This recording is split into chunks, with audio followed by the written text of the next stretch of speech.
Hey everybody, how are you all? I hope आप सभी बहुत अच्छे होंगे. Now today we are discuss what is our net exam. आज हम बात करने वाले हैं कि नेट एग्जाम होता क्या है. कुछ लोगों को मालूम होगा जिन्होंने नेट एग्जाम दिया है, लेकिन कुछ लोगों को नहीं मालूम होता कि नेट एग्जाम होता क्या है. और वो अभी अभी ग्रेजुएशन लेवल में आए होंगे, उन्होंने पता किया होगा कि नेट एग्जाम होता क्या है. तो आज हम बात करेंगे नेट एग्जाम होता क्या है.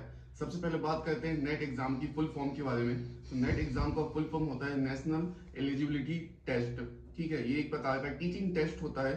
इसके माध्यम से आप ये पता चलता है कि आप टीचिंग करने योग्य हैं या नहीं. अब बात करते हैं कि नेट एग्जाम होता क्या है, इससे क्या बेनिफिट है. तो नेट एग्जाम देने से आप जो है कॉलेज में लेक्चरर बन सकते हैं, जूनियर असिस्टेंट प्रोफेसर की आपको जॉब मिल सकती है. कॉलेज में या यूनिवर्सिटी लेवल में आप एक अच्छे टीचर बन सकते हैं. और आपको बता दें कि यूनिवर्सिटी लेवल में बहुत अच्छी खासी इनकम भी मिलती है, सैलरी भी बहुत अच्छी खासी मिलती है आपको. अब बात करते हैं नेट एग्जाम जो है दो भागों में डिवाइड है. सबसे पहले होता है हमारा CSIR नेट और दूसरा होता है UGC नेट. अब CSIR नेट क्या होता है? ये एक साइंस फील्ड वाला नेट होता है. इसमें आप जो है सिर्फ साइंस के स्टूडेंट इस नेट को दे सकते हैं, और यदि आप साइंस फील्ड से नहीं है तो आप UGC नेट को दे सकते हैं. अब बात करते हैं कि CSIR नेट का फुल फॉर्म क्या होता है. Council of science and industrial research, ये होता है CSIR का फुल फॉर्म. ठीक है, ये सिर्फ साइंस फील्ड वाले स्टूडेंट देते हैं इस नेट को. और दूसरा नेट जो होता है वो UGC नेट होता है. इसका फुल फॉर्म होता है यूनिवर्सिटी ग्रांट कमीशन नेट. इस नेट को जो है, इस नेट एग्जाम को कोई भी दे सकता है, साइंस फील्ड वाले भी दे सकता है, या कोई सी पोस्ट ग्रेजुएशन की आपकी डिग्री है वो इस नेट को आसानी से दे सकते हैं. ठीक है, अब बात करते हैं इन नेट का एग्जाम पैटर्न कैसा होता है. आपको इसमें कंप्यूटर बेस्ड एग्जामिनेशन होंगे आपके. इसके एक क्वेश्चन दिया जाएगा, उसके 4 ऑप्शन रहते हैं, 4 में से आपको एक सही टिक करना होता है. तो ये होता है नेट एग्जाम का एग्जाम पैटर्न. इसके बाद बात करते हैं कि कौन कौन नेट एग्जाम दे सकता है.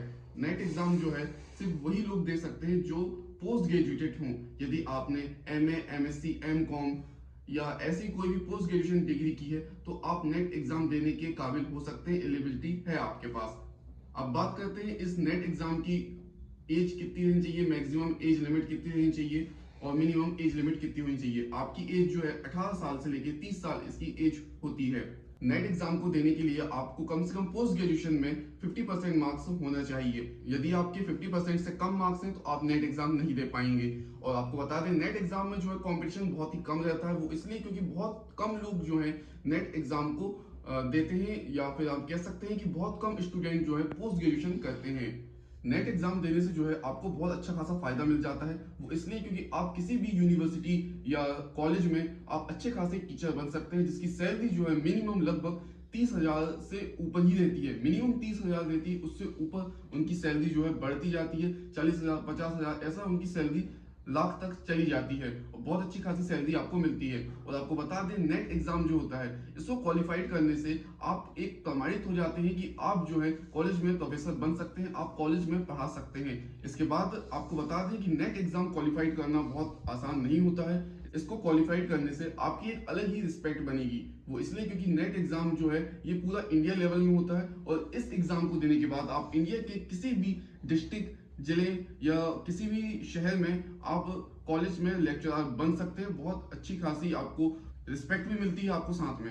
और अब बात करते हैं कि नेट एग्जाम कितनी बार होता है. साल में 2 बार नेट एग्जाम किया जाता है. एक जून को किया जाता है, दूसरा दिसंबर को इसका एग्जाम लिया जाता है. हर 6 महीने के डिफरेंस में इसका एग्जाम होता है. तो उम्मीद करते हैं कि आप सभी समझ गए होंगे कि नेट एग्जाम होता क्या है. ये एक कॉलेज में प्रोफेसर की एक पोस्ट रहती है, उसके लिए नेट एग्जाम दिया जाता है. तो उम्मीद करते हैं आज आपको समझ में आया होगा कि नेट एग्जाम क्या होता है. नेट एग्जाम से जुड़ी और भी जानकारी के लिए आप मुझे कमेंट कर सकते हैं कि आपको किस बारे में जानकारी लेनी है नेट एग्जाम से रिलेटिव. तो अब मिलते हैं नेक्स्ट वीडियो में. तब तक के लिए goodbye and thank you for watching my videos.